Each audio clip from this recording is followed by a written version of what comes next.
There are nearly about 30 people in total who were injured in this shooting. Two of them were airlifted to various hospitals in critical and life-threatening condition, and one of them is receiving treatment as we speak at this hospital behind me.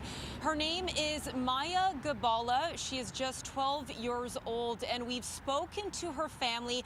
They say she is fighting for her life and that the whole family is praying she makes it through.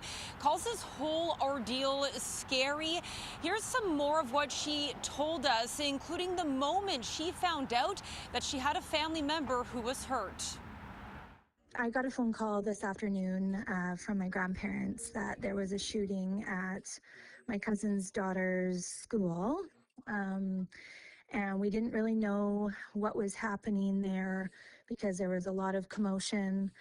All that we knew is that it was having to be told later where everyone was going, what was happening.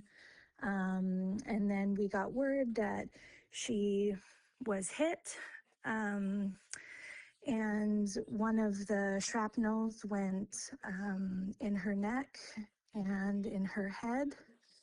And she was airlifted from Tumbler Ridge to Vancouver Children's Hospital, and that's where she remains now, in critical care. So we are just waiting to hear what the status is.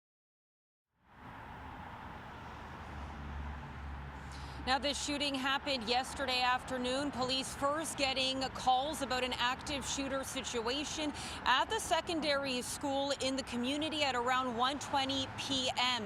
The school was put in lockdown, as was the local elementary school, and residents in the community received emergency alerts on their phone telling them to shelter in place.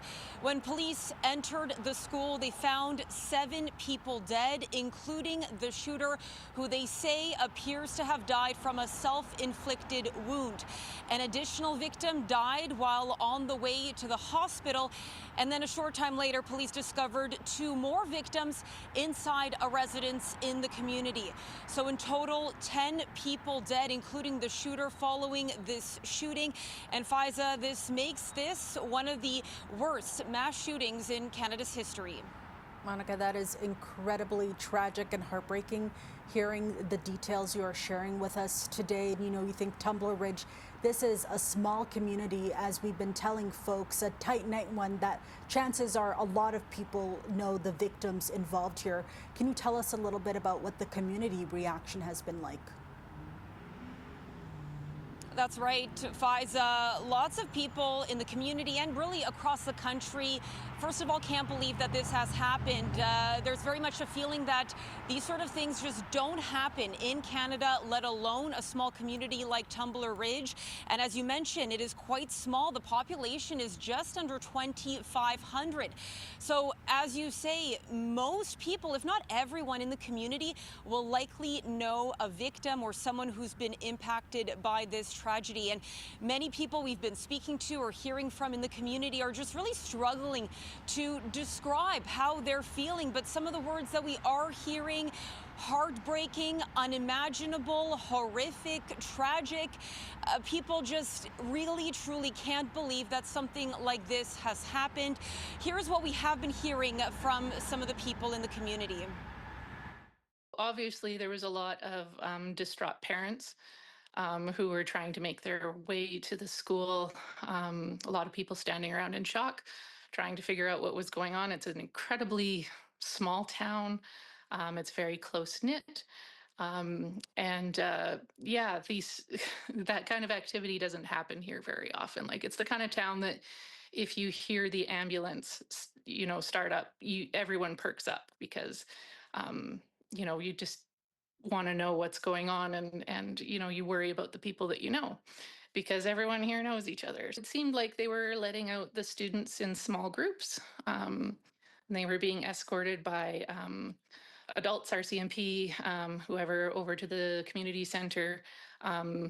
It was, as far as I could see, very orderly and well organized. Obviously, the students looked in shock. I talked to a lot of parents who are obviously in shock. And this is going to be something that is going to deeply affect our community for a long time. I grabbed my camera, I drove down there, and the roads to the school were blocked off. So I was like, okay, well, I'm going to start live streaming with my phone. And in the process of grabbing my phone, a bunch of RCMP came in from out of town, probably from Chetwynd. My daughter works at the YMCA daycare, and they were sheltering in place along with the Tumbler Ridge Elementary School. And the students from the Tumbler Ridge Secondary School, which is where the shooting happened, they had been moved to the community center, but they were there sheltering there. And I got a note from my daughter saying that they were being allowed to leave. To actually have something happen like this is just mind-blowing. Like I don't know how to. The only way I'm processing it is because I'm processing it while I wear my news journalist hat. It is certainly difficult to process all the details we're getting, Monica. Now attention turns to very important questions here. Why did this tragedy have to happen? Do we know about the motive and the suspect yet? Well, Faiza, details on that very limited. There are, of course, a lot of rumors circulating on social media and alleged reports. But when it comes to something confirmed from police, very limited.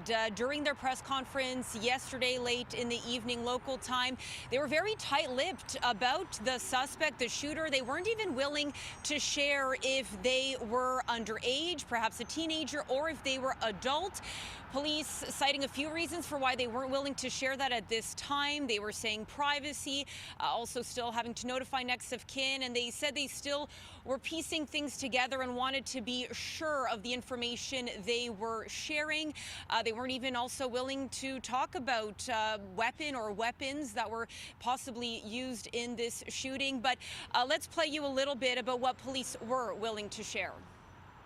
So we have two scenes. We have the school, and then we have found two other persons deceased at a residence in Tumbler Ridge that we're trying to determine the connection to this event. We believe they're connected, but we're not in a position to provide that definitively right now at this time, and what that connection may or may not be. We're still triaging other victims, and I don't have updates on whether that number could rise. The scene was very dramatic, and there were multiple victims that are still being cared for.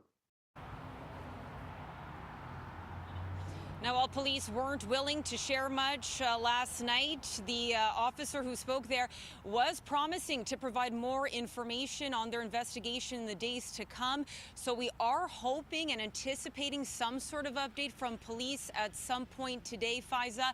In the meantime, perhaps unsurprisingly, the local school district has canceled classes for the rest of the week in the community.